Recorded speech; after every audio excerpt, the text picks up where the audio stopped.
Bienvenue au French Minute.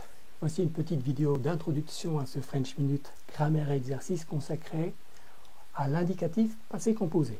Alors, nous allons parler du passé composé pour lui-même, mais ce faisant, nous allons entrer dans une problématique plus large qui est celle de tous les temps composés.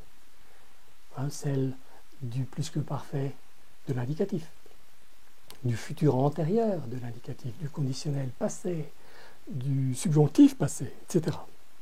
Donc, ce que nous allons dire dans ce French Minute consacré au passé composé, eh bien, beaucoup de choses pourront être utilisées plus tard pour d'autres temps composés.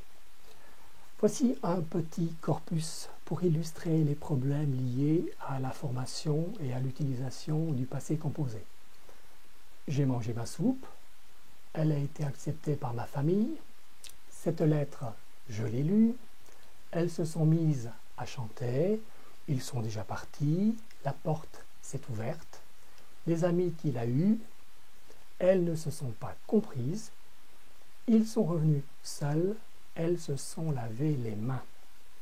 Voilà, ici un corpus non pas pour illustrer la réalité statistique du passé composé, parce qu'on aurait quasiment exclusivement des auxiliaires avoir et une proportion bien moindre d'auxiliaires être. Ici c'est l'inverse, c'est-à-dire qu'il y a une problématique spécifique liée à l'utilisation de l'auxiliaire être dans un temps composé et dans un passé composé.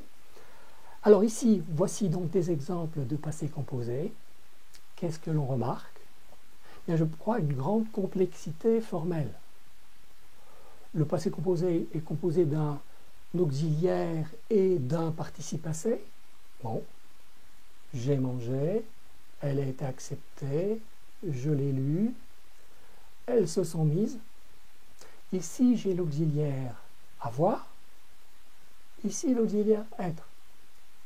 Auxiliaire avoir, auxiliaire être. Avoir, être.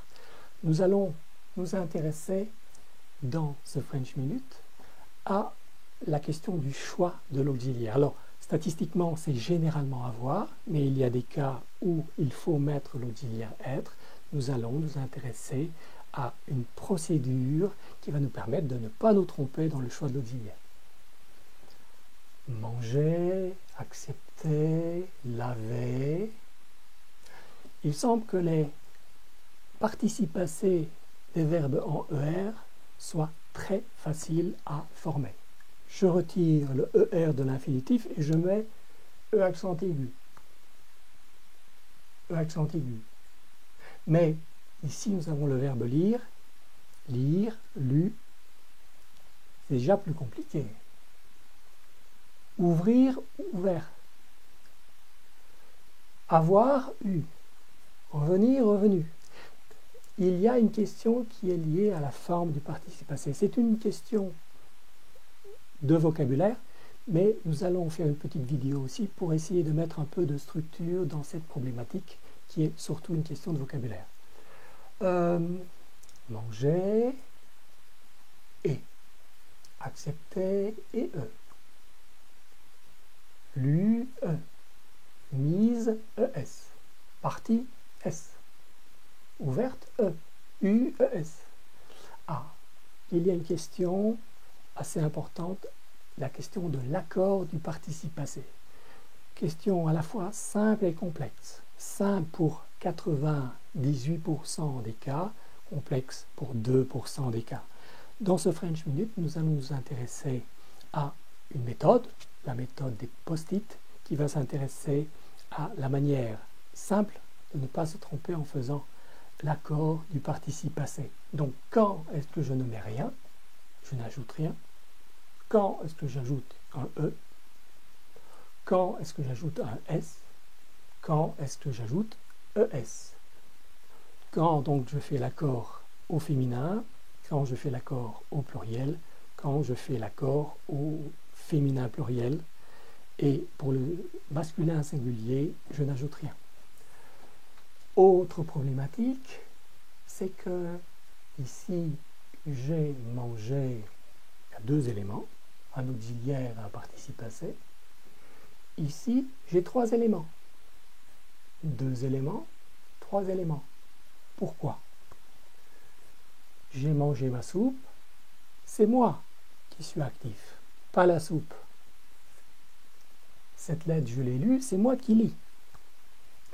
Elle a été acceptée par ma famille, ma petite amie a été acceptée par ma famille. C'est la famille qui est active et qui accepte. Elle subit la décision de la famille. 2 éléments quand c'est actif, 3 éléments quand c'est passif au passé composé. Nous allons nous intéresser aussi à la question de la forme passive. Qu'est-ce que nous remarquons aussi? Bien, ici, il n'y a rien entre le sujet et le verbe. Ici, il y a un pronom complément. Ici aussi. Ici, il n'y a rien. Ici, il y a quelque chose. Voilà. Question de savoir quel est l'ordre un peu de tout cela et quelle est la logique. Ici, entre l'auxiliaire et le participe passé, j'ai un adverbe, déjà. Ici, je n'en ai pas. Ici, j'ai pas, qui est l'adverbe de négation, ne pas. Le pas se met entre l'auxiliaire et le participe passé. Donc, nous allons aussi nous intéresser à l'ordre des mots dans une structure avec un temps composé, comme le passé composé. Valeur. Nous allons donc nous intéresser au passé composé pour lui-même, parce qu'il y a une manière imparfaite de parler du passé, il y a aussi donc une manière passé composé de parler du passé. Qu'est-ce que ça veut dire, utiliser un passé composé? Maintenant, il y a une valeur qui est celle du passé composé, que le passé composé partage avec d'autres temps composés. Nous verrons aussi quelle est cette valeur. Bien, vous voyez, beaucoup de choses à étudier dans ce French Minute qui ont à voir avec la valeur, mais aussi beaucoup au niveau formel, où il y a une grande complexité. Voilà le menu de ce French Minute consacré à l'indicatif passé composé. Voilà, je vous laisse regarder le tableau en fin de vidéo.